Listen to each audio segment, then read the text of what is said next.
Assalamualaikum warahmatullahi wabarakatuh. Alhamdulillahirabbil alamin, nahmaduhu wa nasta'inuhu wa nastaghfiruh wa na'udzu billahi min syururi anfusina wa min sayyiati a'malina.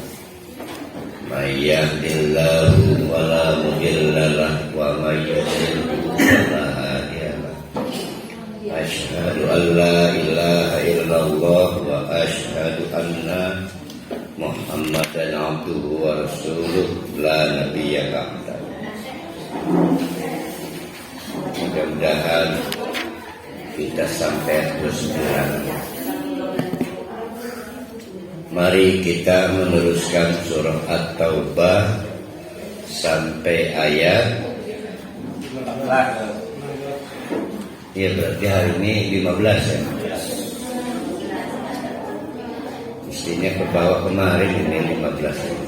Saya mau diulangi lagi pasal 15. Oh gitu ya? Iya kemarin. Oh iya benar. Mau dari 14. Kita coba ulang dari 14 karena ini berkaitan dengan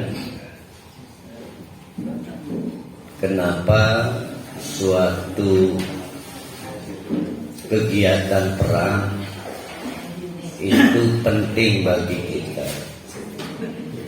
atau kegiatan menghukum orang itu penting bagi kita.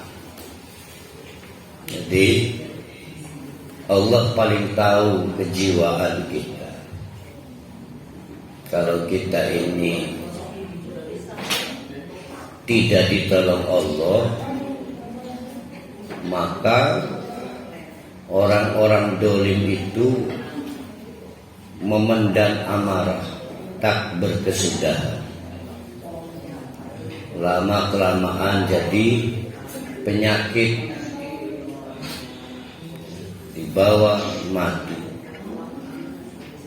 Maka menghukum orang yang dolim itu bagian dari cara Allah menyembuhkan penyakit itu.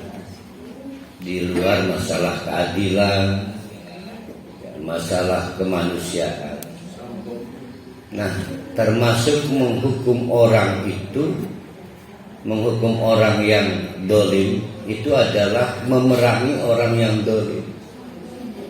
Jadi berperang, mengikuti peperangan itu adalah tindakan mengobati hati kaum terjajah, kaum terdolimi, kaum tertindas. Kapan batas berhentinya? Yaitu batasnya sampai garis di mana hawa nafsu nggak boleh terlibat. Ketika hawa nafsu terlibat, maka judulnya balas dendam. Nah ini berat tapi penting. Disitulah posisi ayat 15. Kita ulang ayat 14-nya. Qatiluhum. Ayo, jangan takut, jangan ada sungkan. Qatiluhum, perangi saja mereka itu. Qatiluhum, perangi saja mereka itu. Mereka itu sudah jelas-jelas bersalah. Itu dulu ya. Oleh karena itu, maka kata Allah, dengan peperangan itu yu'adzibhumullah. Allah akan mengazab mereka biaidikum, melalui tangan-tangan kalian yang mengikuti peperangan. Jadi peperangan adalah bentuk hukuman, azab untuk orang yang telah melakukan kejahatan, baik kejahatan agama maupun kejahatan kemanusiaan. Allah meminjam tangan orang-orang yang menegakkan keadilan itu dalam suatu peperangan atau kegiatan-kegiatan lain yang tujuannya mengakhiri kedoliman, penjajahan, penganiayaan. Jadi cara Allah mengazab itu boleh jadi melalui tangan-tangan kita. Itu manfaatnya satu. Manfaat kedua, wa yuhzihim, Allah dengan cara memerangi itu akan menghina, menjatuhkan kehormatan para penjahat, orang-orang yang bersalah. Berarti kita nggak ikut-ikutan menghina, biarlah Allah yang menghina. Jangan mengobrol nafsu dengan menghina orang yang sudah bersalah, sudah dihukum. Biarlah Allah yang mengambil peran itu. Dan memang seperti FS Sambo itu kan terhina, bintangnya jatuh. Tapi kita tidak boleh menjadikan kesempatan itu untuk menghina, karena Allah yang berperan. Jangan takut, wa yansurkum, Allah yang akan memberikan kebutuhan untuk kalian menang, menolong kalian. Itu yang keberapa itu? Manfaat perang minggat. Ketiga, yang keempatnya ini yang kemarin memerlukan ayat ke-15, yaitu wa yashfi sudura qaumin mu'minin. Bagaimanapun orang yang terjajah, orang yang teraniaya, orang yang tersakiti, itu di hatinya penuh gejolak, marah. Kalau dibiarkan jadi penyakit, maka ayo tegakkan keadilan, perangi mereka. Wa yashfi sudura qaumin mu'minin. Dengan cara itu syifa, kita memberi obat kepada hati orang mukmin yang teraniaya itu. Harus diobati. Batasnya mengobati, dosisnya harus tepat. Kalau dosisnya ngaco, timbul penyakit baru. Maka dosisnya harus dikontrol, diatur sebatas mereka sudah terhukum. Kalau memberi ruang pada balas dendam, maka berpotensi malpraktek, dosisnya kebanyakan. Sebatas menghukum mereka, maka lega tuh hati kita. Lega. Kemarin ada yang tertangkap kejahatan mengganjel kartu ATM di Cikande Asem kan. Lihat itu ditendang, diinjak, diikat ya. Nggak boleh. Datang lagi dipukul, ditabuk, nggak boleh. Itu nanti memang betul terdengar teriakan-teriakan. Itu masih di ruangan di Cikande Asem itu ada ATM sentral kan. Banyak ATM di sini. Banyak teriakan-teriakan, pantas duit kita hilang banyak. Banyak yang dirugikan. Tapi dengan cara menganiaya orang, bukan hukum. Kayak binatang aja.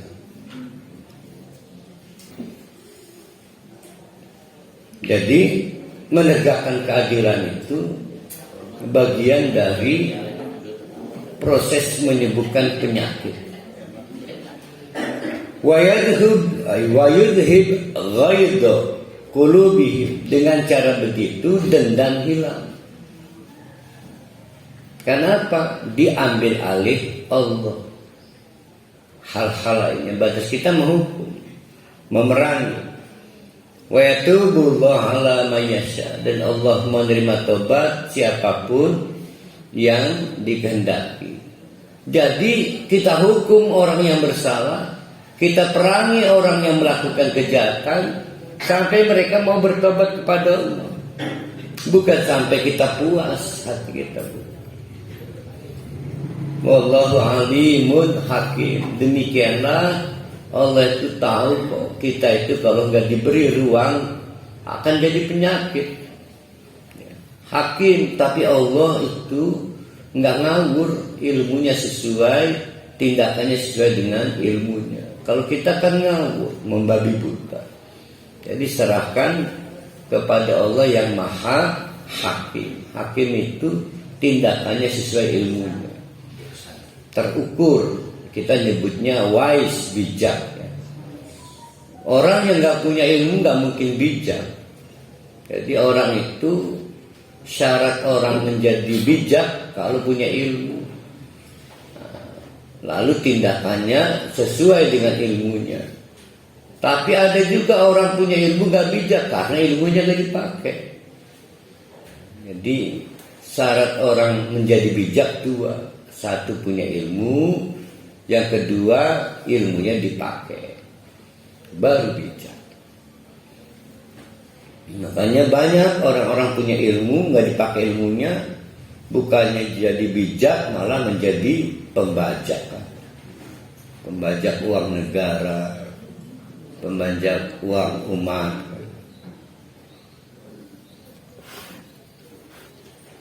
Masih dalam kerangka memberikan motivasi dan nyali agar kita mau menegakkan keadilan, maka Allah menegaskan, kadang-kadang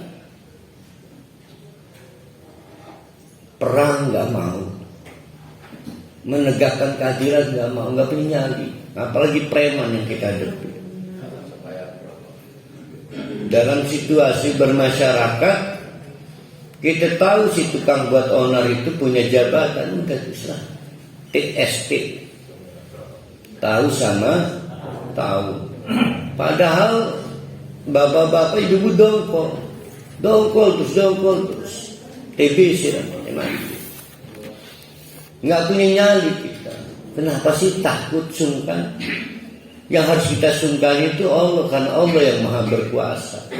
Kekuasaan di lingkungan kita, jabatan apapun, RT, RW, polisi, wali kota, itu nggak ada apa-apanya.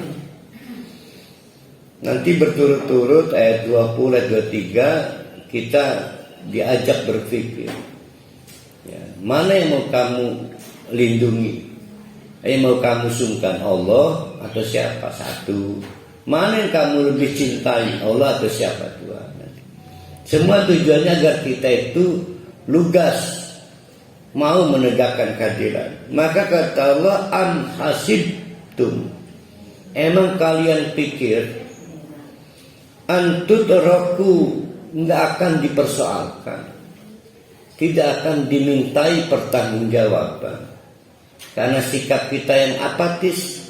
Enggak. Allah akan terus mempersoalkan sikap kita. Walamma ya'lamillahu, sampai diketahui alladzina jahadu, siapa yang tidak apatis, menunjukkan kesungguhan, minkum, di antara kalian. Emang Allah nggak tahu siapa yang apatis dan tidak apatis? Ya Allah tahu, tapi kan kita nggak tahu. Allah maha tahu, tapi yang jadi masalah kitanya nggak tahu. Makanya dibuatlah ujian. Ujiannya itu dikasih penjahat. Kita berani nggak itu? Dikasih orang dianiaya di depan mata kita, berani nggak kita negakkan keadilan? Dikasih orang menghina agama kita, dikasih peluang perang. Sekarang sulit ada perang ya. Tapi tugas-tugas kita untuk menegakkan keadilan tetap dibuka oleh Allah. Tidak semua dapat pengalaman nyata. Yang dapat pengalaman nyata di lingkungannya, dihadapi di depan mata, itu lagi diuji Allah. Jadi kalau Allah itu menyuguhkan experience, pengalaman nyata, maka itu artinya Allah sedang menguji kita. Samalah dengan kita para pendidik. Pak Jasuro punya mahasiswa 40, Wah, hafal dari A sampai Z siapa yang bakal lulus dan gak lulus. Tapi baca surah menguji juga supaya mahasiswa tahu siapa yang lulus dan tidak lulus. Tapi baca surah mudah tahu. Paling si fulan gak lulus. Ternyata meleset, yang diduga gak lulus, udah ketahuan kata kamu nyontek. Tapi Allah mah tahu, baca surah tahu, tapi mahasiswanya harus tahu siapa yang lulus gak lulus. Nah, pengalaman-pengalaman nyata ini digelar oleh Allah menjadi bagian dari untuk sistem asesmen agar kita tahu positioning kita di mana. Allah mah tahu. Ya. Jadi manfaat dari suatu peperangan adalah mengkonfirmasi posisi keimanan kita. Jadi kita harus ikut serta perang supaya kita tahu positioning kita di mana. Am hasibtum an tutraku wa lamma ya'lamillah alladzina jahadu minkum. Nah, kita teriak-teriak, emang kamu nggak percaya kalau saya mukmin? Nggak begitu caranya. Iman itu perlu dibuktikan. Ayo ikut aja perang. Emang kalau udah ngomong perang kamu bebas? Kan nggak juga. Walam yattakhidu min dunillah wala rasulihi walal mu'minina walija. Dan belum bisa dibuktikan, belum bisa dikonfirmasi, itu maksudnya. Bagaimana mental kita? Apakah kita masih menduakan Allah dengan yang lain? Kita harus memilih. Pilih suami apa pilih Allah? Pasti Allah kalah terus. Itu perang kecil dalam rumah tangga kita.